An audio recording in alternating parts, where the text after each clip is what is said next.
Ngayong araw guys, naisipan na naman nga pala namin na sumubok na naman ng bagong negosyo para magkaroon na naman kami ng maliit na small business guys at meron kaming ititinda habang naglo-long ride kami sa mga malalapit na lugar. At eto nga pala ang bago naming negosyo guys, ang Team Itik Chili Garlic Oil na meron ng libreng pre-taste. Kaya talaga nga naman tubo na, lugi pa.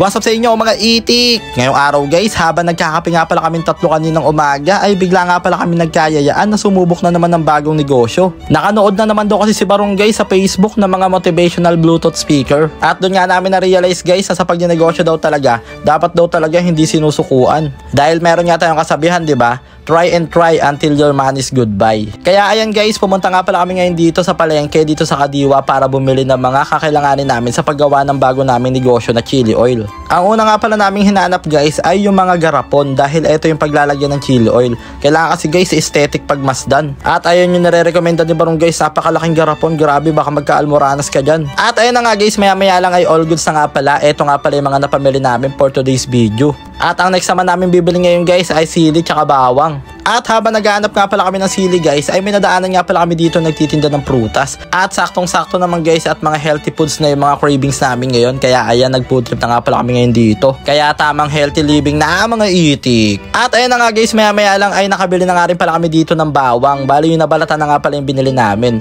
Tapos sa katabi naman guys, meron na rin pala dito nagbebenta ng sili. At kung makikita nyo naman guys, grabe pulang-pula at napaka-aesthetic. Kaya bumili na agad kami ng 3 kilo sa 1/4.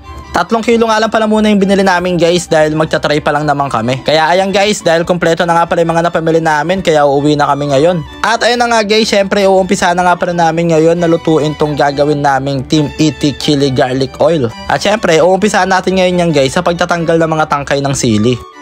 Tol, tingnan mo to tol, yung sili tol. Pa-U-turn. Pauwi na.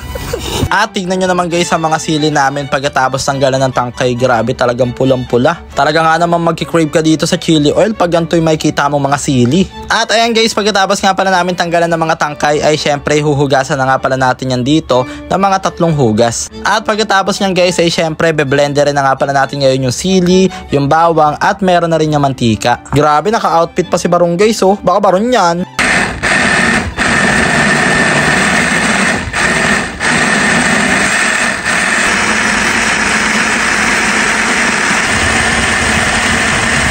At pagkatapos nga palang i-blender lahat yan guys, ay magpo-proceed na nga pala tayo ngayon dito sa ating next step. At lulutuin na nga pala natin dito ang ating napakasarap at napakaanghang na chili oil. Grabe, hindi pa nga tapos lutuin guys pero talagang natatakam na kami.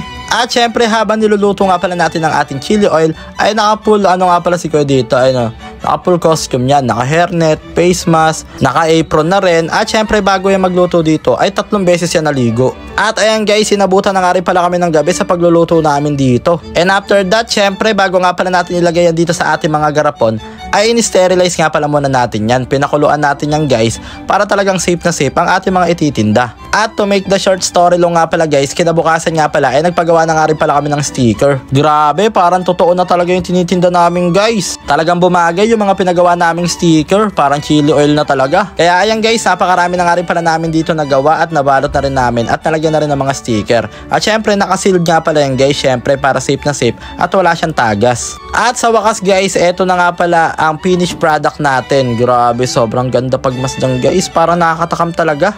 Tayo na nga guys, titikman naman natin ngayon yung gawa nating chili oil. Kung pasado nga ba siya sa aming mga taste buds. Titestingin natin siya dito guys, sa siomai. Laging kapares niyan guys. Masarap to sa tinola, sa sinigang. Yan, tapos dito sa siomai. Uy, masarap to ya. Dami niyan ah. Talagang masarap yan to. Good trip. Good trip. Good trip mga paro.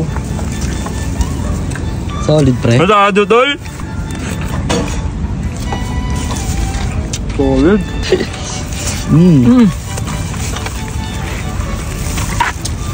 Solid pre. Solid. Solids. Anghang. Anghang? Kinain niya ako Effective nga, maanghang tol. At ayun na nga guys, bali ibebenta nga pala namin tong aming Team ET Chili Garlic Oil habang naglo-long ride kami gamit si Lokbu. Kaya kita-kits tayo sa daan guys, bili kayo na itong chili garlic namin ha. Don't you worry dahil meron nga pala yung pre-taste. At dahil nasayang na naman namin 5 minutes ang buhay nyo ngayon, kaya hanggang dito na lang muna. Maraming salamat sa panonood guys. I love you all. Mwah!